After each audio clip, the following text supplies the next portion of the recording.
ప్రభునందు ప్రియమైన సహోదరి సహోదరులకు పరిశుద్ధుడును మన ప్రభువును యేసుక్రీస్తు నామములో మీకందరికీ హృదయపూర్వకమైన వందనాలు తెలియపరుస్తా ఉన్నా.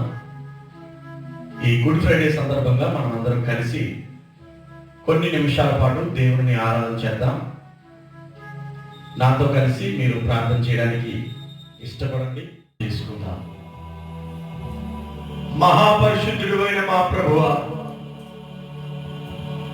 అల్పులము అయోగ్యులము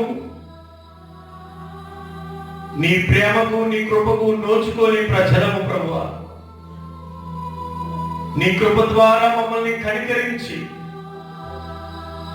మమ్మల్ని బ్రతికించడం కొరకు సిలువలో నీ రక్తాన్ని ప్రాణాన్ని మా కొరకు చిందించి అర్పించి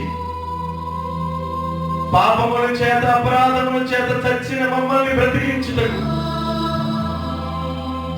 సిలువలో మా కొరకు బలి అయిన మా తండ్రి, నీ నామానికి మహిమ కలుగునుగాక. నిన్ను స్తుతించి నిన్ను ఆరాధించే భాగ్యం మాకు ఇచ్చినందుకు నీకు స్తోత్రం చెల్లిస్తా ఉన్నా. ఈ ఆరాధన ద్వారా, ఈ పాటల ద్వారా సమస్త మహిమ మీరొక్కరే పొందుకోమని వేడుకుంటూ వాక్య భాగం ద్వారా మా అందరితో మీరు మాట్లాడమని, సిలువలో ఉన్న గొప్పతనం, నీవు మా కొరకు చిందించిన నీ ప్రాణంలో ఉన్నటువంటి గొప్పతనం, సిలువను గూర్చిన వార్తలో ఉన్న శక్తిని మాకు తెలియపరచమని, మీ కృప ద్వారా మమ్మల్ని నింపమని, సమస్త మహిమ ఘనత ప్రభావాలు మీకొక్కరికి ఆరోపిస్తూ యేసయ్య ఘననామములో ప్రార్థిస్తున్నాము మా పరమ తండ్రి, ఆమేన్. దేవుని నామానికి మహిమ కలుగునుగాక. ఈ మధ్యాహ్న కాల సమయంలో ఈ గుడ్ ఫ్రైడే సందర్భంగా మనం అందరం దేవుని వాక్యాన్ని ధ్యానం చేద్దాం. పరిశుద్ధ గ్రంథాలు ఉన్నవారు బైబిల్ తెరచి చూడండి. కొరింథీయులకు రాసిన పత్రిక, మొదటి పత్రిక 1వ అధ్యాయం 18వ వచనాన్ని మనం చదువుకుందాం.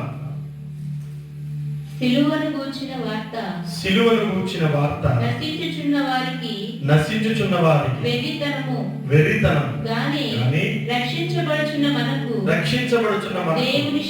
దేవుని శక్తి. అపోస్తలుడైన పౌలు ఈ కొరింథీ సంఘానికి రాస్తూ సిలువను గూర్చిన వార్త నశించిపోయే ప్రజలకు, అన్యజనులైన వారికి, దేవుని ఎరగని వారికి వెర్రితనంగా ఉంది. కానీ దేవుని నమ్మిన ప్రజలకు, రక్షించబడిన ప్రజలకు ఈ సిలువ యొక్క విలువ చాలా శక్తివంతంగా ఉంది అని పౌలు తన అనుభవంలోంచి మాట్లాడుతూ ఉన్నాడు. సిలువను గురించిన వార్త నశిస్తున్న వారికి వెర్రితనం. యేసు ప్రభు ఏంటి, సిలువ మీద చనిపోవడం ఏంటి, తనను తాను రక్షించుకోలేనివాడు లోకాన్ని ఏమి రక్షిస్తాడు? ఒక చేతకాని వాడిలాగా సిలువలో చనిపోయాడు. కొరడాలతో కొడుతూ ఉంటే, అందరూ తిడుతూ ఉంటే, ఉమ్ములు వేస్తూ ఉంటే ఏమీ చేయలేని వాడు లోకాన్ని ఏమి రక్షిస్తాడు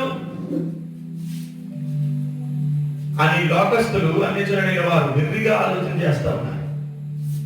కానీ దేవుని నమ్మిన ప్రజలు, దేవుణ్ణి ఎరిగిన ప్రజలు, దేవుడు రక్షించబడిన ప్రజలు ఈ సిలువను గూర్చిన వార్త శక్తివంతంగా వారి జీవితాల్లో పనిచేస్తా ఉంది. ప్రైజ్ ది లార్డ్, హల్లెలూయా. ప్రియులారా, ఈ సిలువ అనేది గుడ్ ఫ్రైడే వచ్చినప్పుడల్లా మనం ధ్యానం చేస్తా ఉంటాం. ఇంకొన్ని సంఘాలలో ప్రతి ప్రభు వలలో కూడా ఆయన సిలువ ధ్యానం చేస్తా ఉంటాం. అదేవిధంగా శ్రమ దినాలు 40 రోజుల్లో కూడా ఈ సిలువను గురించి ధ్యానం చేస్తా ఉంటాం. ప్రభు ఈ మధ్యాహ్నం సిలువను గురించి మనతో మాట్లాడాలనుకున్న కొన్ని మాటలు జాగ్రత్తగా వినడానికి ఇష్టపడదాం. యేసు ప్రభువారు సిలువలో చనిపోక ముందు ఇంచుమించుగా 6,000 మంది సిలువలో చనిపోయినారు. కానీ యేసు ప్రభు చనిపోయిన తర్వాత, యేసు సిలువలో మరణించిన తర్వాత సిలువ యొక్క విలువ మారిపోయింది. యేసయ్య సిలువలో చనిపోక ముందు సిలువ అంటే ఒక శాపమని,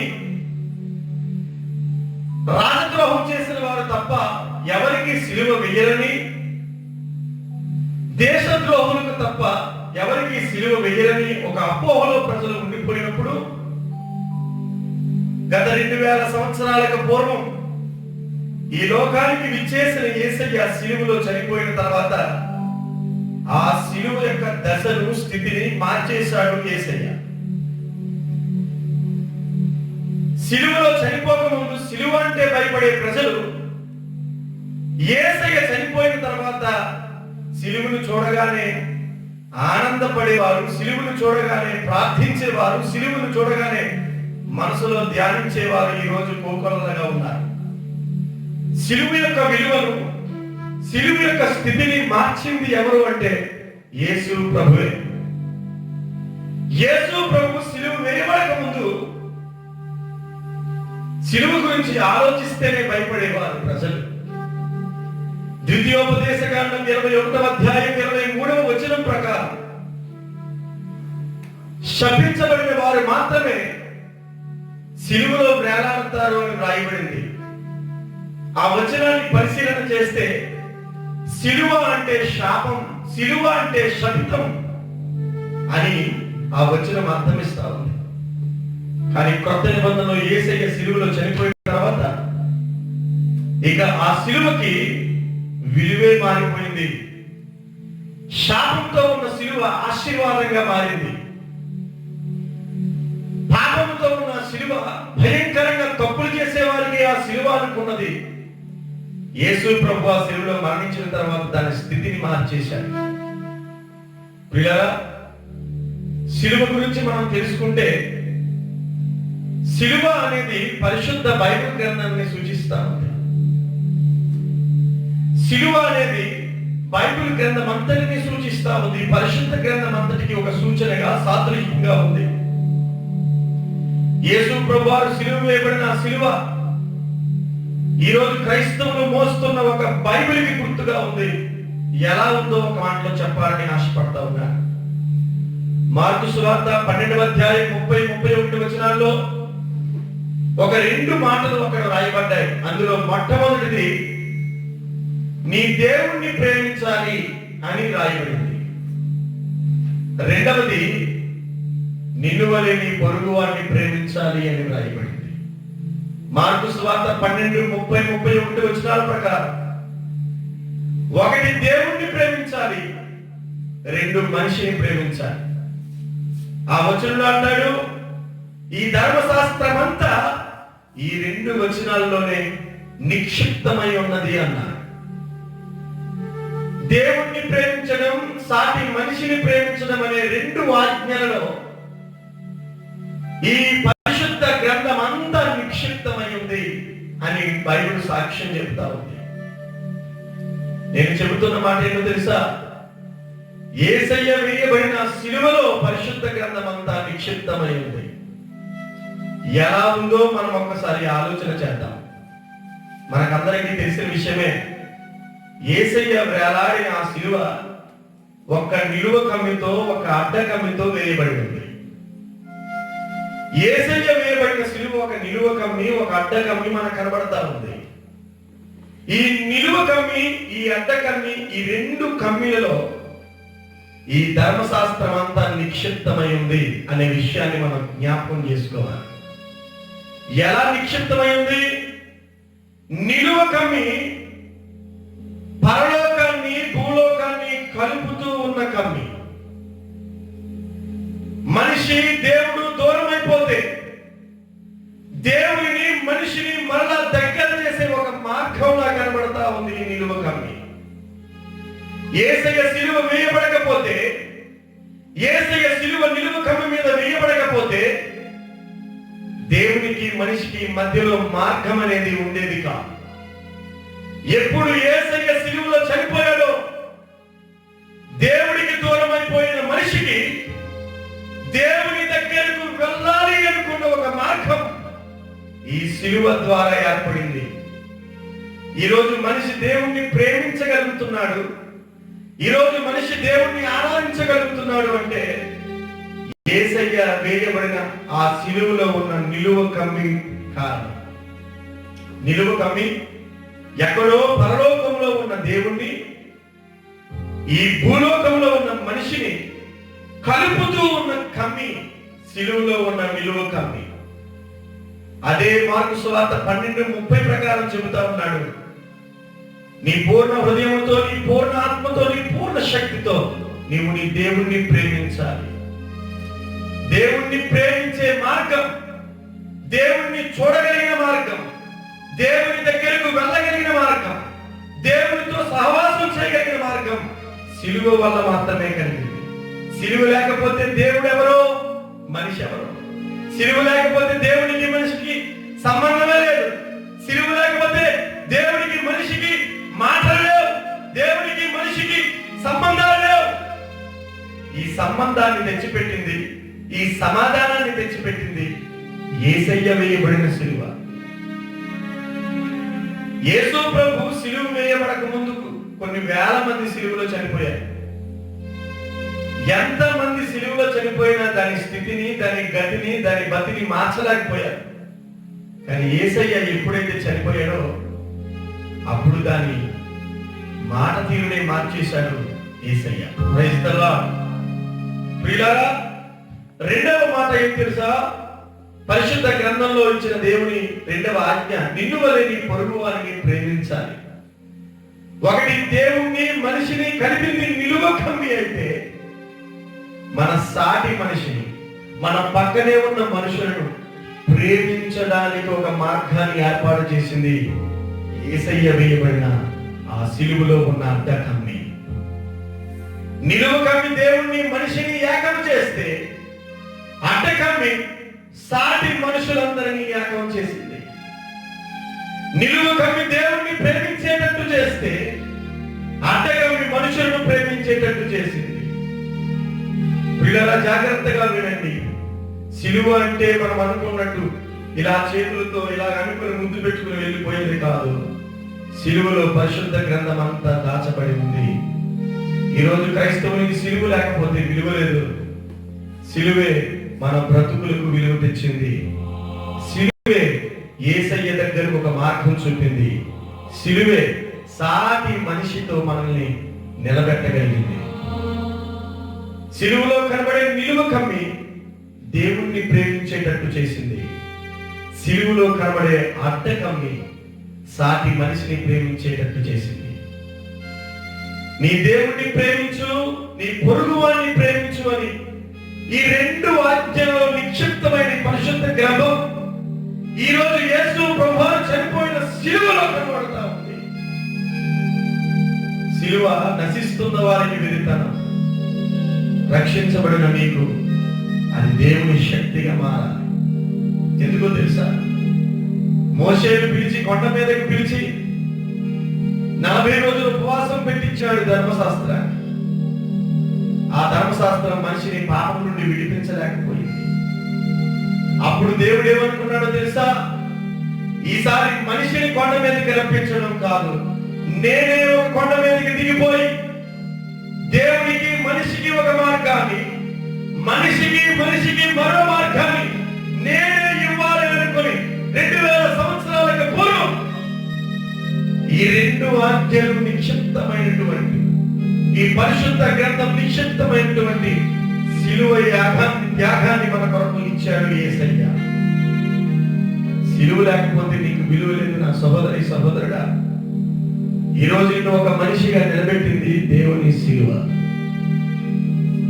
యేసయ్య సిలువ. సిలువ అంటే శాపం కాదు, సిలువ అంటే ఆశీర్వాదం. సిలువ అంటే దేవుడికి మనకి మధ్యలో ఉన్న ఒక మార్గం. ప్రైజ్ ది లార్డ్, హల్లెలూయా. పిల్లరా, ఈ సిలువలో మరొక విషయాన్ని కూడా మీకు పంచుకోవాలని నేను ఆశపడతా ఉన్నాను. సిలువ అంటే ఒక శాపం, పాపం అని మాత్రం ఆలోచించవద్దు. సిలువ అంటే ఒక ధర్మశాస్త్రం, సిలువ అంటే దేవుని వాక్యం. రెండవది, సిలువ అంటే దేవుని ప్రేమ. సిలువ అంటే దేవుని ప్రేమ. ఎలా దేవుని ప్రేమ అయింది? సిలువ గురించి మనం ఆలోచన చేస్తే రోమాపత్రిక 5వ అధ్యాయం 8వ వచనం ప్రకారం ఎట్లాగా మనం ఇంకా పాపలమై ఉండగానే క్రీస్తు మన కొరకు చనిపోయాడు. ఎక్కడ చనిపోయాను? సిలువలో చనిపోయాడు. ఎందుకు చనిపోయాను? మనను ప్రేమించి చనిపోయాడు. మనం ఇంకా పాపలమై ఉండగానే సిలువలో చనిపోయాడు. మనం శత్రువులమై ఉండగానే సిలువలో యేసయ్య చనిపోయాడు. సిలువ ఎందుకు ఎక్కాలి యేసయ్య అంటే నిన్ను నన్ను ప్రేమించే ఆయన సిలువ ఎక్కాలి. యేసయ్య సిలువ ఎక్కకపోతే ఆయన ప్రేమ ఎలా ఉంటుందో మనకి తెలియదండి. యేసయ్య సిలువలో చనిపోకపోతే, సిలువ మరణం యేసయ్య అనుభవించకపోతే నిన్ను నన్ను దేవుడు ప్రేమించాలని మనకి తెలియదండి. సిలువ యాగం ద్వారా, సిలువ త్యాగం ద్వారా యేసయ్యకు మన మీద ఎంత ప్రేమ ఉందో ఆ సిలువ మీద చూపించాడు. అంటే ప్రియులారా, సిలువ అంటే శాపం కాదు, ప్రేమ. మీకు ఒకటి తెలుసా? పరిశుద్ధ గ్రంథాన్ని ప్రేమ సందేశం అని కూడా పిలుస్తారు. పరిశుద్ధ గ్రంథంలో అంత నిక్షిప్తమై ఉన్నది ఏంటి అంటే దేవుని ప్రేమ. ఆది కాండం నుండి ప్రకటన గ్రంథం వరకు దేవునికి ప్రజల పట్ల ఉన్న ప్రేమ ఎలాంటిదో వ్యక్తపరిచేదే బైబిల్ గ్రంథం, దేవుని వాక్యం. నేను చెబుతున్న మాట, సిలువలో యేసయ్య చనిపోయి మనల్ని ప్రేమించినట్టు రుజువుపరిచాడు. సిలువ అంటే టోటల్ మొత్తం ప్రేమ, దేవుని ప్రేమ. బైబిల్ అంటే దేవుని ప్రేమ. సిలువలో ఒక ధర్మశాస్త్రం, సిలువలో యేసయ్య ప్రేమ కనబడుతుంది అనడానికి మరొక నిదర్శనం. సిలువలో యేసయ్య చనిపోయినది మనల్ని ప్రేమించి. అపరాధముల చేత, పాపముల చేత చచ్చిన మనం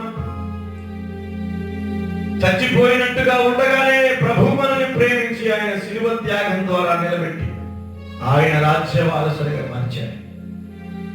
1-40 కొరడా దెబ్బలు తిన్నాడు. అందరి చేత రాళ్ళు చేత కొట్టబడ్డాడు. అందరి చేత ఉమ్ము వేయించుకున్నాడు. సిలువలో నలిగిపోయాడు. వరకు తేబడిన గొర్రె పిల్లలాగా ఆయన మౌనంగా ఉండిపోయాడు. ఒక్క మాట కూడా ఎదిరించక దేవుని చిత్తాన్ని నెరవేర్చడానికి, మనిషి మీద ఉన్న ప్రేమను వ్యక్తపరచడానికి సిలువలో 6 గంటల సమయం వేలాడాడు మన కోసమే. ఈ గుడ్ ఫ్రైడే సందర్భంగా మనం జ్ఞాపకం చేసుకోవాల్సింది, సిలువలో నీ కోసం ఒక ధర్మశాస్త్రాన్ని దాచిపెట్టాడు. సిలువలో ఆయన ప్రేమంతా దాచిపెట్టాడు. మనుషుల గురించి మనం ఆలోచన చేస్తే ఎవరైనా ఒక మనిషిని ప్రేమిస్తేనే ప్రేమిస్తారు. ఒక మనిషి మంచివాడైతేనే ప్రేమిస్తారు. ఒక మనిషి ఏదైనా ఉపకారం చేస్తేనే ప్రేమిస్తాడు. కానీ యేసయ్య మనం ఏ ఉపకారం చేయకపోయినా, మనం ఇంకా పాపలమై ఉండగానే, శత్రువులమై ఉండగానే, బలహీనమై ఉండగానే యేసయ్య మనల్ని ప్రేమించాడు. మనము ప్రేమించడానికంటే ముందుగా యేసయ్య మనల్ని ప్రేమించాడు. నా ప్రియ సహోదరి సహోదరుడా, సిలువను గురించిన వార్త నశించుచున్న వారికి వెరితనం. ఎందుకో తెలుసా? దానిలో ఉన్న శక్తి, దానిలో ఉన్న ప్రేమ వారు ఇంకా గ్రహించలేదు. యెహోవా ఉత్తముడని రుచి చూచి తెలుసుకోండి అని ప్రభు మాట్లాడుతూ ఉన్నాడు. సిలువ గురించిన రుచి నీకు తెలిస్తే అది నీకు నీ జీవితంలో శక్తిగా మారిపోతుంది. ఈ గుడ్ ఫ్రైడే దినాన సిలువలో ఉన్న దేవుని ప్రేమను గుర్తించగలవా? సిలువలో ఉన్న ధర్మశాస్త్రాన్ని గుర్తించగలవా? దేవుడితో కలిసి ఉండు, మనుషులతో కలిసి ఉండు. దేవుణ్ణి ఆరాధించు, మనుషులను ప్రేమించు. దేవుడితో సహవాసం చేయి, మనుషులతో సహవాసం చేయి అనే 2 ఆజ్ఞల్లో నిక్షిప్తమైంది ఈ సిలువ. నా ప్రియ సహోదరి సహోదరుడా, యేసయ్య సిలువలో మన కోసం అంతలా చనిపోతే మరి మనుషులుగా మనం కూడా దేవుని వెంబడి నడవాలి కదా. నా గది మీద చెయ్యి పెట్టి వెనక తట్టు చూచేవాడు నాకు పాత్రుడు కాడని సెలవించాడు యేసయ్య. నా నిమిత్తం అక్క చెల్లెలనైనా, అన్నదమ్ములనైనా, బంధువులనైనా, తల్లిదండ్రులనైనా, భూములనైనా, ఆస్తులనైనా, చివరికి తమ ప్రాణాలను సైతం ద్వేషించకపోతే నాకు పాత్రుడు కాదని చెప్పాడు. యేసయ్య మనల్ని ప్రేమించి తమ జీవితాన్ని దారపోశాడు సిలువలో. మరి యేసయ్యను ప్రేమించి నువ్వేం చేస్తావు? యేసయ్య కోసం నువ్వేమైనా చేసావా? ఈ మధ్యాహ్నం ప్రభు నీతో మాట్లాడుతూ ఉన్నాడు. పౌలు అంటున్నాడు, నేను క్రీస్తుతో కూడా సిలువ వేయబడ్డాను. నేను క్రీస్తుతో కూడా సిలువ వేయబడ్డాను. సిలువలో ఉన్న గొప్పతనాన్ని మనం చూసాం బిడ్డరా. ఇప్పుడు క్రైస్తవ బిడ్డలుగా, దేవుని బిడ్డలుగా, దేవుని ప్రజలుగా సిలువలో ఉన్న శక్తిని ఆశ్రయిస్తున్న వారుగా మరి మనమేం చేయాలో ఒక 2 మాటలు చెప్తాను. పౌలు అంటున్నాడు, నేను క్రీస్తుతో పాటు సిలువ వేయబడ్డాను. గలతీయులకు రాసిన పత్రిక 2వ అధ్యాయం 20వ వచనం ప్రకారం నేను క్రీస్తుతో కూడా సిలువ వేయబడ్డానని పౌలు మాట్లాడుతూ ఉన్నాడే. ఇంతకీ పౌలు యేసయ్యతో పాటు సిలువ వేయబడ్డాడట. పౌలు యేసయ్యతో పాటు సిలువ వేయబడ్డాడట. ఆయనకి మేకులు కొట్టారా? ఆయన్ని కొరడాలతో కొట్టారా? ఆయన సిలువలో చనిపోయాడా? దాని అర్థం అదేనా? కాదు ప్రియులారా. పౌలు ద్వారా ప్రభు మనతో మాట్లాడిన ఒక 2 విషయాలు మీతో పంచుకోవాలని ఆశపడతా ఉన్నాను. అదే గలతీయులకు రాసిన పత్రిక 5వ అధ్యాయం 24వ వచనం ప్రకారం శరీరాన్ని దాని ఇచ్చలతో దురాశలతో మనం యేసయ్యతో పాటు సిలువ వేయాలి అన్నారు. శరీరాన్ని దాని ఇచ్చలతో పాటు దురాశలతో పాటు యేసయ్యతో పాటు సిలువలో వేసేయాలి, సిలువ వేసేయాలి. అంటే సిలువ వేయాల్సింది ఇప్పుడు ఏంటయ్యా అంటే మన దురాశలను సిలువ వేయాలి. సిలువ వేయాల్సింది ఏంటంటే నువ్వు నేను ప్రతిరోజు కావాలని చేసే పాపాన్ని సిలువ వేయాలి. దేన్ని సిలువ వేయాలి? మన కోరికలను సిలువ వేయాలి. దేన్ని సిలువ వేయాలి? యేసయ్య కోసం మన జీవితాలను సిలువ వేయాలి. మన కోసమే కదా ఆయన యవ్వన జీవితానికి సిలువ వేసుకున్నాడు. మన కోసమే కదా తన యవ్వన జీవితాన్ని మన కోసం దారపోశాడు. ఈ మధ్యాహ్నం ప్రభు నీతో మాట్లాడుతున్నాడు. గుడ్ ఫ్రైడే దినంలో నువ్వు నా కోసం ఏం సిలువ వేయబడతావు? ఈరోజు చాలా మంది సిలువ వేయబడుతున్నాడు యేసయ్యని వారిలాగా ఉండాలని ఏదో నాటక బోటకంగా ఒక చెక్క నిలువు కమ్మి అడ్డకమ్మి కొట్టి దాని మీద వేలాడుతున్నారు చాలా మంది పిచ్చోళ్ళు. కానీ మనం వేయబడాల్సింది సిలువ ఆ విధంగా కాదు. ఈ శరీరాన్ని దాని ఇచ్చలను దురాశలతో పాటు సిలువ వేసేయాలి. సిలువ వేసేయాలిగా ఈ మధ్యాహ్నం సిలువ వేసేయాలి. ఈ మధ్యాహ్నం వేసేయ సిలువతో పాటు నీ శరీర కోరికలను, నీ దురాశలను, నీ లోకాశలను, నీ నేత్రాశలను, నీ జీవపడంబాలను సిలువ వేయాలి. యేసయ్యను ప్రేమించే వారికి లోకముని ప్రేమించరు. యేసయ్యను ప్రేమించే వారికి లోకం మీద ప్రేమ ఉండదు. యేసయ్యను ప్రేమించే వారికి లోకంలో కోరికలు ఉండవు. యేసయ్య మీదే ప్రేమ ఉంటది. అలా మారగలవా? నీకోసం మరణ దెబ్బలు తిన్నాడే, నీకోసం ఉమ్మేయించుకున్నాడే. ఈ మధ్యాహ్నం యేసయ్య కోసం నీ జీవితాన్ని అర్పించగలవా? ఒకటి, మనము మన శరీరాన్ని, మన కోరికను, మన శరీర ఆశలను సిలువ వేయాలి. రెండవది రోమపత్రిక 6వ అధ్యాయం 6వ వచనం ప్రకారం మన ప్రాచీన స్వభావాన్ని సిలువ వేయాలి. యేసయ్యను నమ్మక ముందు మనలో ఉన్న స్వభావం, యేసయ్యను ఎరగక ముందు మనలో ఉన్న ఆ పూర్వపు మనస్తత్వం, యేసయ్యను తెలుసుకొనక మునుపు, దేవునిలో ఉన్న సత్యం మనకు అర్థమవ్వక మునుపు, దేవుడు అంటే మనకి ఏంటో తెలియనప్పుడు మనలో ఉన్న మనస్తత్వం, మనలో ఉన్న స్వభావం సిలువ వేయాలి. ఇప్పుడు మనకి యేసయ్య స్వభావం రావాలి. ఏ సహోదరి సహోదరుడా, నువ్వు సిలువ వేయబడాలి. ఒకటి శరీరంలో, 2 ప్రాచీన స్వభావం. నీ శరీరమందు దేవునికి ఆయాసకరమైనది ఏది నివసించకూడదు. నీవు భోజనము చేసినా, పానం చేసినా, మరేమి చేసినా దేవుని మహిమార్థం చేయాలి. యేసయ్య ఈ లోకంలో 6 అడుగుల స్థలాన్ని కూడా ఆయన సంపాదించలేకపోయాడండి. ఎందుకో తెలుసా? ఆయనకి 6 అడుగుల స్థలం కంటే మనమే దేవునికి ప్రాముఖ్యం. మనకంటే ఈ లోకంలో ఆస్తిపాస్తులు ఆయనకి ఎక్కువ కాదు. మనకంటే ఆయన ప్రాణం ఆయనకి ఎక్కువ కాదు. మనకంటే ఆయన సుఖం ఆయనకి ఎక్కువ కాదు. సుఖాన్ని, నిద్రను, ఆరోగ్యాన్ని విడిచిపెట్టి, తన ప్రాణాన్ని, జీవితాన్ని విడిచిపెట్టి మన కోసమే చనిపోయాడు ఆయన. మరి యేసయ్య నీ కోసం అంత త్యాగం చేస్తే కనీసం నువ్వు యేసయ్య కోసం ఏం చేస్తా ఉన్నావు? కనీసం నీకు ఇష్టమైన కోరికలను సిలువ వేయగలుగుతున్నావా? కనీసం నీకు ఇష్టమైన ఆశలను చంపుకోగలుగుతున్నావా? ప్రియ సహోదరి, సహోదరుడా, ఈ మధ్యాహ్నం స్పష్టంగా ప్రభు నీతో మాట్లాడుతున్నాడు. ఆయన సిలువ వేయబడిన ఎందుకు తెలుసా? నువ్వు ఆయనలాగా మారాలని, ఆయనలాగా మారిపోవాలని యేసయ్య సిలువలో మరణించాడు. నీ రూపాన్ని కోల్పోయావు, నీ పోలికను కోల్పోయావు, సాతాను స్వభావం నీకు వచ్చేసింది. ఆ స్వభావాన్ని తొలగించి పరిశుద్ధ రూపం నీకు ఇవ్వాలని పరలోక వైభవాన్ని విడిచిపెట్టి భూలోకానికి వచ్చి చనిపోయాడు యేసయ్య. అంత త్యాగం యేసయ్య చేస్తే అబ్రాహాము తనకిష్టమైన కుమారుణ్ణి వదిలేశాడు యేసయ్య కోసం. మరి యేసయ్య కోసం నువ్వు నీ కోరికలను, నీ ఆశలను వదలలేవా? సిలువ వేయలేవా? నీ ప్రాచీన స్వభావాన్ని విడిచిపెట్టలేవా? సిలువ వేయలేవా?